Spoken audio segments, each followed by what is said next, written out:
یہ بھی یاد رہے کہ عموماً جو پہچان ہوتی ہے 2 دانت سے ہوتی ہے.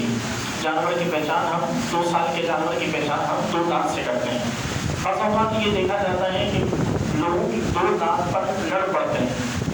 2 دانت ضروری چیز نہیں ہے، یہ صرف علامت ہے، ایک نشانی ہے عمر کو جانچنے کی اور پہچاننے کی. یہ علامت نہیں ہے، مطلب یہ وہ چیز نہیں ہے کہ جس کو شریعت نے بیس بنایا ہو. شریعت نے صرف عمر کو بیس بنایا ہے. شریعت نے اس بات کو بیس نہیں بنایا کہ جانور 2 دانت کا ہوگا تبھی قربانی ہوگی. تو اس لیے 2 دانت کا ہونا ضروری نہیں ہے. البتہ 2 دانت پہچان ہے کہ جانور کی عمر پوری ہو چکی ہے. اس میں پھر یہ دیکھا جاتا ہے کہ جانور کے 2 دانت کی وجہ سے عموماً یہ ہوتا ہے کہ اگر 2 دانت اس کے بالکل اچھے ہوں، مثال کے طور پر 2 دانت سے زائد دانت ہوں، وہ پھر ہمارے یہاں جو بیچنے والے جو ہوتے ہیں وہ پھر ان دانتوں کو کاٹتے ہیں، ان کو نکال دیتے ہیں. ایسا کرنا شرعاً حرام ہے، جانور کو تکلیف دینا ہے. اور اگر 2 دانت سے زائد کا جانور ہے قربانی اس کی بھی جائز ہے. یہ کم سے کم عمر ہے 2 دانت. ہمارے یہاں عموماً یہ کہا جاتا ہے کہ اس جانور کے 3 دانت ہیں، اس کی تو قربانی نہیں ہوگی، 2 دانت ہو تبھی قربانی ہوگی. ایسا کوئی تصور نہیں ہے. ایک کم از کم عمر آپ کو بتائی گئی کہ 2 سال کی عمر کم از کم ہو، تو اس صورت میں اس کی قربانی کرنا جائز ہے. اب اس سے اوپر جتنا بھی ہو، یہاں تک کہ کوئی جانور بوڑھا بھی ہو، اس کی قربانی بھی جائز ہے، اس میں بھی کوئی حرج نہیں.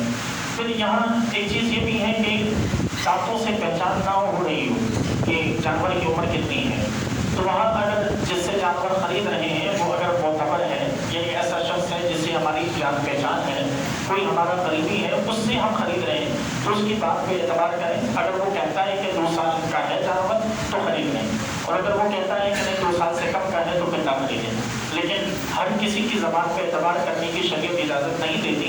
صرف انہی افراد کی زبان پر اعتماد کی اجازت ہے کہ جن افراد کے احوال سے ہم واقف ہوں کہ یہ سچے ہیں اور امانت دار ہیں، جھوٹ نہیں بولتے، دھوکہ نہیں دیتے.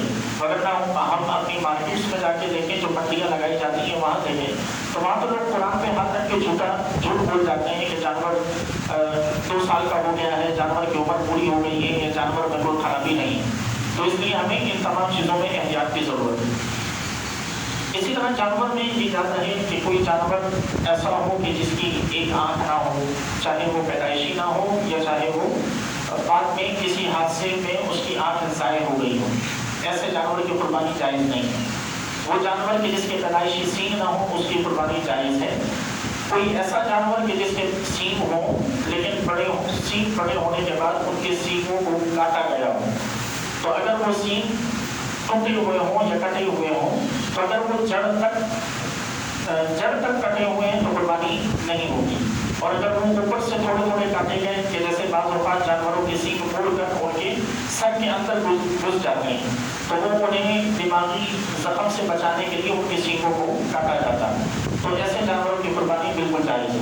کوئی جانور ایسا ہو کہ جس کی دم کٹی ہوئی ہو، تم اگر دم کے 3 حصے کریں، 3 حصوں 4 حصے کریں، 4 حصوں میں سے اگر 3 حصے کٹی ہوئی ہے تو قربانی نہیں، اس سے کم کٹی ہے تو قربانی جائز ہے.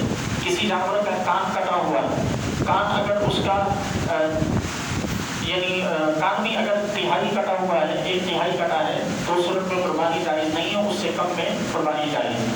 اسی طرح اگر کسی کوئی جانور لنگڑا ہے تو اس جانور کو یہ دیکھیں کہ اگر وہ لنگڑا پن اس کا اتنا ہے کہ وہ چل نہیں سکتا، بالکل بھی نہیں چل سکتا، تو اس کی قربانی جائز نہیں ہے.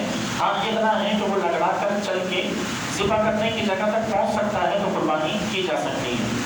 اسی طرح وہ جانور کہ جو بیمار ہو، تو بیمار جانور کی قربانی بھی جائز ہے. لیکن وہاں یہ یاد رہے کہ جانور اتنا بیمار نہ ہو کہ بہت زیادہ لاغر اور کمزور ہو گیا ہو کہ کھڑا بھی نہ ہو سکے.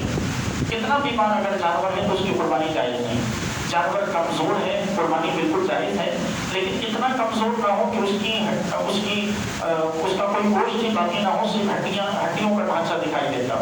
اگر گوشت میں گودا باقی ہے تو قربانی جائز ہے، وگرنہ قربانی جائز نہیں ہے. یہ تمام احکام بکری، اونٹ اور گائے، بیل وغیرہ یہ تمام احکام سب کے ہیں. اسی طرح قربانی اس جانور کی بھی جائز نہیں ہے کہ جس کے دانت توڑ دیے گئے ہوں، جس کے دانت توڑے گئے ہوں. اور دانتوں کے توڑنے سے مراد یہ ہے کہ اس کے 4 دانت تھے، 4 میں سے 2 اس کے نکال دیے گئے، قربانی جائز نہیں. یعنی ہر